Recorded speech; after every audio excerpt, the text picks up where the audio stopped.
In 79 AD, deep under Rome's loudest arena, a 19-year-old Dayan girl named Sabina stood shackled in a pitch-black cell. Above her, 50,000 Romans roared in celebration, cheering the gladiator who had just murdered her brothers. What happened to her over the next 3 hours became one of Rome's most aggressively covered-up practices, a ritual so vicious that even Rome's own historians argued over whether to mention it at all. This is the story Roman senators tried to wipe from the record, the reward that turned a victor into someone who could do almost anything behind closed gates. Before we go into what unfolded in those underground rooms, hit that like button if you've ever wondered what actually happened after the crowd left. Subscribe, because once you hear this, you'll never look at ancient Rome the same way again. Comment below, did Roman entertainment cross the line, or was this simply the brutal cost of empire? What you're about to hear comes straight from Cassius Dio's accounts, confirmed by 2018 excavations beneath the Colosseum and supported by Senate documents found in the Vatican archive. This isn't myth. These were the events Rome labelled as sport, the reality behind the arena of blood. All across the empire in the 1st century AD, the Colosseum wasn't just a building, it was Rome's monument to dominance.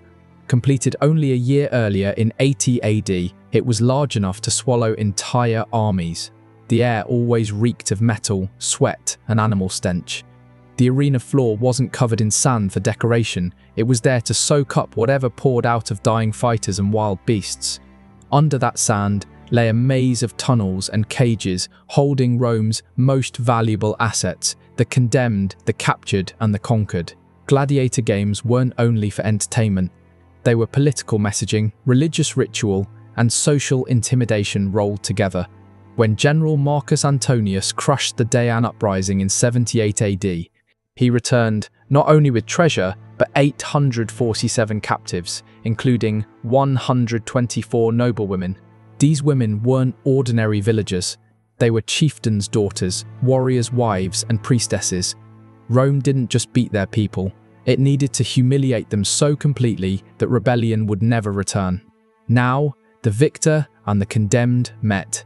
Gaius Valerius Maximus, 32 years old, stood nearly 6 feet tall, massive by Roman standards.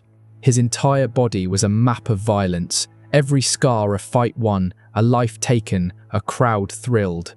Born a slave after his father died in debt prison, he had spent 14 brutal years fighting to stay alive. He'd killed 89 men in official combat. His dream was simple: earn the wooden sword of freedom, the Rudis. His worst fear, die anonymously, dragged away on meat hooks like hundreds before him. But this afternoon in August 79 AD, he defeated the Dayan champion right in front of Emperor Titus. His reward followed standard protocol: 500 denarii, a laurel wreath, and first selection among the captive female prisoners. Sabina, with her dark Highland hair and pale Dayan skin, stood among 17 other women in a holding cell.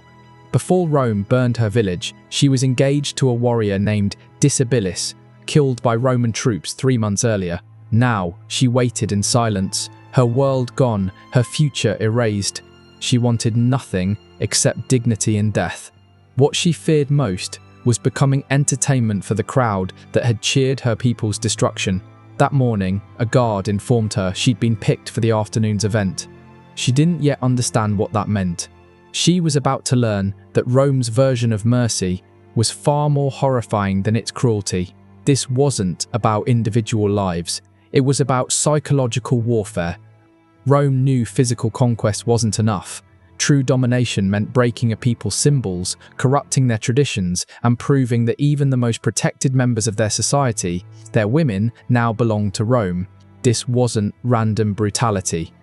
It was targeted dehumanization, a message broadcast across every conquered territory. Resisting Rome is pointless. Losing to Rome is absolute. What unfolded that day would become so notorious that the Senate would soon be forced to act. At exactly 3 p.m, as shadows crept over the blood-soaked arena, the Master of Games descended into the Hypogeum, the underground complex beneath the Colosseum. The corridor reeked of damp stone and panic. He approached Gaius Valerius Maximus with a bronze tablet listing the available spoils. Gaius's hands still shook from battle, adrenaline still burning through him. "The Emperor honors your victory," the official recited. "By imperial tradition, you're entitled to the spoils of conquest. Choose." No one there knew this routine choice, repeated hundreds of times before, would spark a crisis reaching the Senate floor within weeks.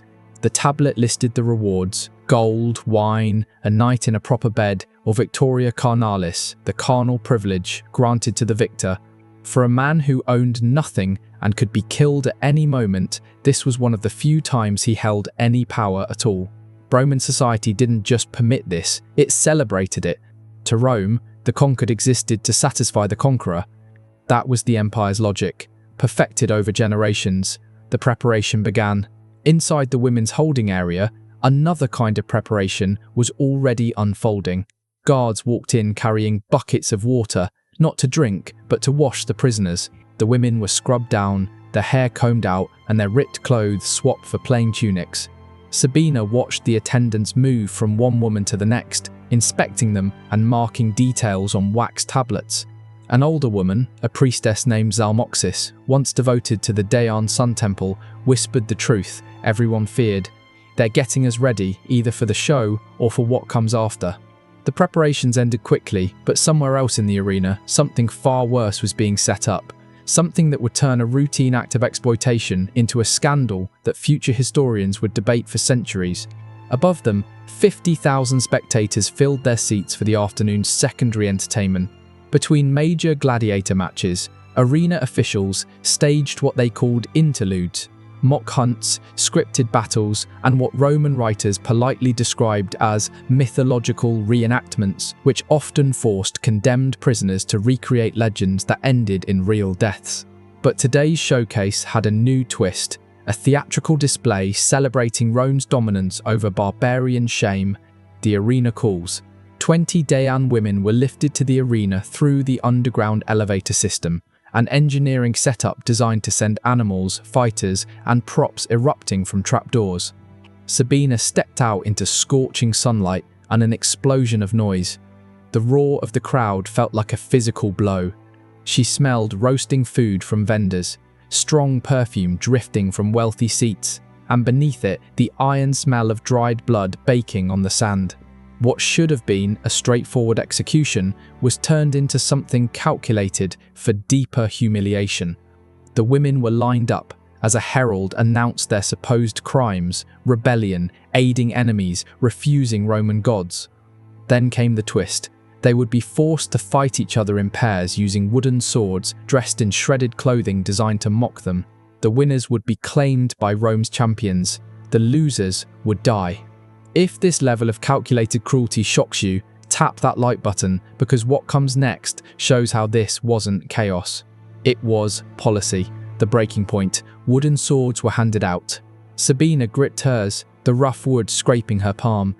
Across from her stood Camacicus, Dibolus's sister, the woman who once taught Livia to weave and sang at her engagement ceremony. Their eyes locked. The crowd screamed for blood. The master of games raised his hand, dropped it. Neither woman moved. The raw, shifted excitement turned to confusion, then rage. "Fight!" the crowd yelled. "Cowards! Barbarians!"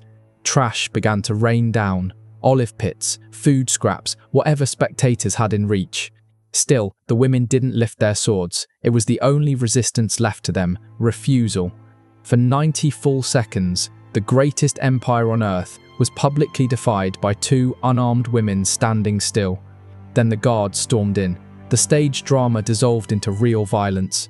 Camacicus was struck from behind with the flat of a sword, collapsing to the sand. The crowd cheered. Sabina screamed and rushed toward her, letting the wooden sword drop. Both were dragged away, not to execution, but to something the audience found just as entertaining. The real horror begins. In the hypogeum below, the bureaucratic engine of Roman exploitation kept moving without hesitation. A scribe entered a note into the record: 20 female captives, Daean origin, processed for post-victory allocation. Next line: 2 resistant transferred to private chambers for champion-exclusive use. What came next became Rome's most polished system of dehumanization, human beings reduced to inventory. Sabina and Camasiccus were separated, each taken to different rooms, small stone chambers with benches, iron rings embedded into the walls, and doors locking only from the outside. They were clean, organized, and terrifying precisely because everything was planned.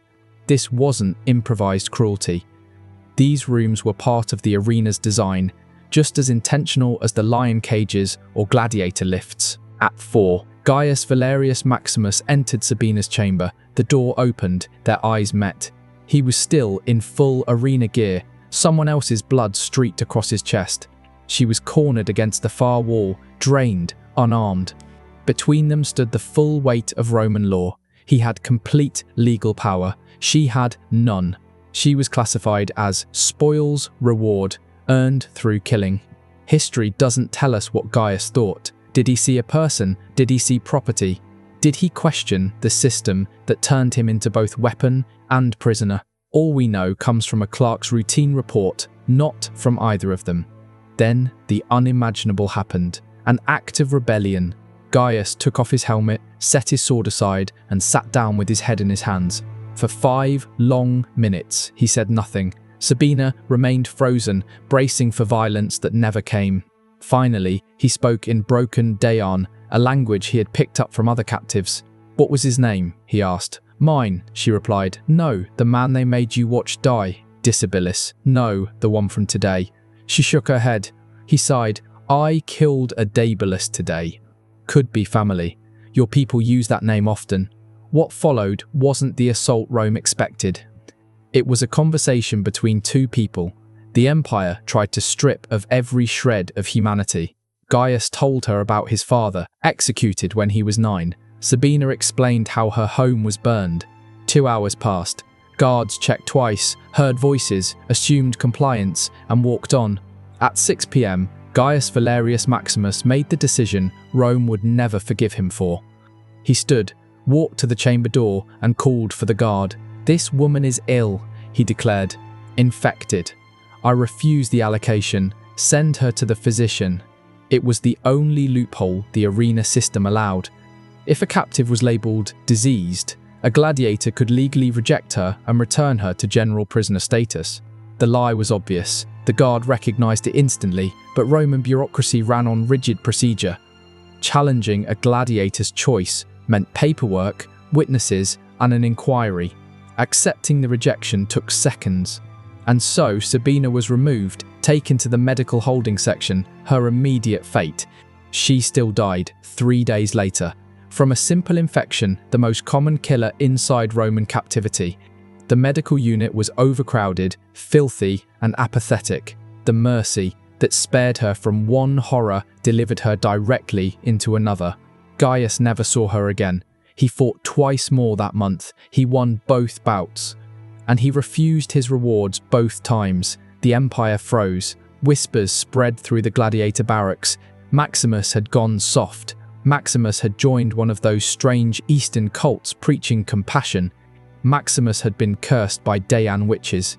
But the truth was simpler. He'd remembered what it meant to be human. Brom's point of no return. On September 15th, 79 AD, Senator Quintus Aurelius Semicus stood before the Senate with an official complaint. His young nephew, a junior gladiator, had been beaten by his trainer for refusing the customary reward after victory. The nephew claimed Maximus's example had inspired him. The trainer insisted he was simply enforcing proper Roman values. It was a trivial case, barely worth discussion. Except for one thing, it forced Rome's most powerful men to publicly acknowledge a practice everyone knew existed, but no one ever spoke about. Senate records, the sanitized versions that survived, mention a debate about the appropriateness of certain customs regarding defeated female captives. That mild phrase concealed a 4-hour political brawl about whether Rome had finally crossed a line even its own senators couldn't ignore. The conservative bloc, led by Senator Fabius, invoked tradition. "Our ancestors conquered wholly, body and spirit. This forged our greatness." The reformist faction, Stoic-influenced, more pragmatic, countered, "We are creating martyrs. We are sowing rebellion. Dead rebels are gone, but traumatized survivors carry memories that fuel uprisings for generations. But the true trigger wasn't morality, it was political survival. 3 provincial governors had recently reported spikes in revolt, each referencing Rome's treatment of captive women as propaganda for resistance movements. These governors warned that Rome wasn't intimidating its enemies anymore, it was radicalizing them. The empire was harming itself. The law that shocked Rome. On October 1st, 79 AD, the Senate passed what historians later labelled the Lex Captivi, the law of captive women. Its terms were limited but unprecedented. Female prisoners of war could not be distributed as public rewards in the arena. Public humiliation of conquered women was banned in official spectacles. Private exploitation still occurred, but the theatrical showcase of it was outlawed. Enforcement was unreliable. Many arena managers ignored it or created loopholes, but the principle stood. Even Rome had public limits. Ironically, the law did nothing to free anyone. It only removed the audience. 3 months later, Gaius Valerius Maximus finally earned freedom, not for kindness, but for winning 5 more consecutive bouts. His last recorded act as a free man was purchasing the freedom of a Daean woman named Camacicus. The archives identify only her name. Historians strongly suspect she was the same woman who stood beside Sabina on the arena floor. Imagine Gaius realizing that his single act of defiance saved one woman for a handful of days, nothing more. It changed nothing for the thousands who came before, all the thousands who would come after. The machine was too big, too profitable, too embedded in Roman culture. His rebellion was a raindrop falling into an ocean of blood. Imagine Sabina's final hours, dying from a preventable infection, surrounded by other prisoners the empire didn't even bother to document. Not one senator debated her death. Not one historian mentioned her name. In Rome's moral calculus, her suffering wasn't noteworthy enough to register.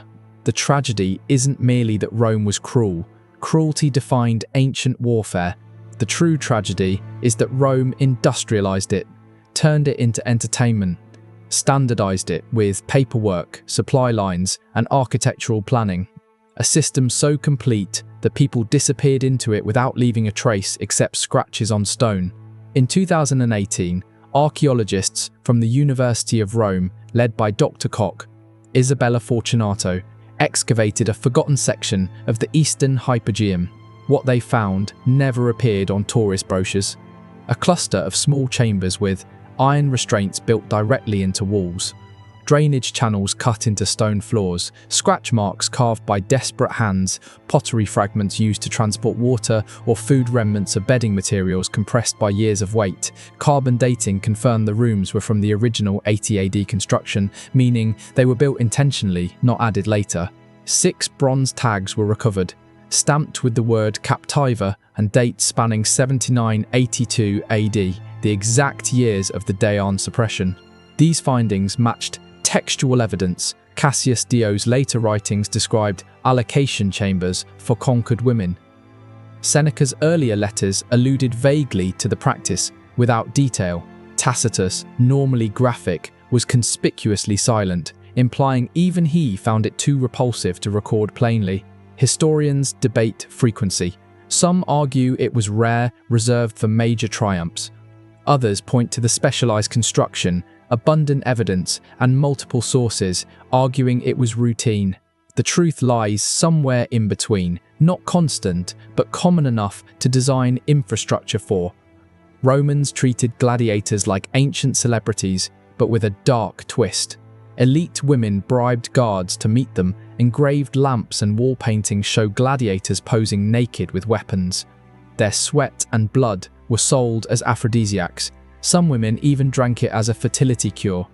The same society that worshipped these men also fed them into machines of death and rewarded them with human beings. Historical accounts describe nocturnal entertainments after major games where wealthy patrons mingled with gladiators and slaves. Women captured in war were paraded as trophies, sometimes forced to reenact myths involving gods like Jupiter or Mars before being used as gifts. Prisoners forced to strip during triumphal parades. Victims tied to stakes to imitate myths before execution. Enemy queens paraded publicly before being handed to generals. None of it was accidental. It was a message to the world. Rome owns your past, present, and future. Gladiator games weren't random. They were part of the munera, obligations owed to the public. Patrons who hosted games had incentives to increase spectacle. Humiliation of captives became a selling point. The 19th century historian Theodore Mommsen called this Rome's most efficient machine of dehumanization. What he meant was simple. Rome didn't just conquer bodies. It conquered identity, memory, and meaning.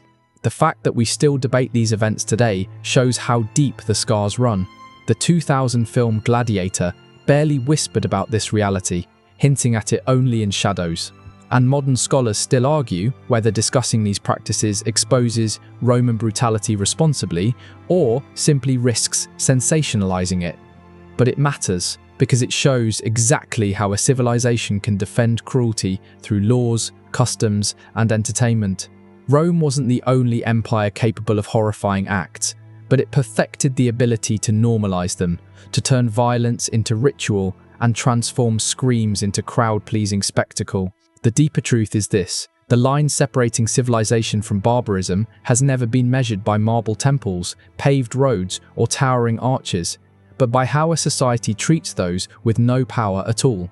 Rome engineered aqueducts that survived 2,000 years, yet at the same time built chambers beneath its stadiums where human beings were violated as casually as props in a performance.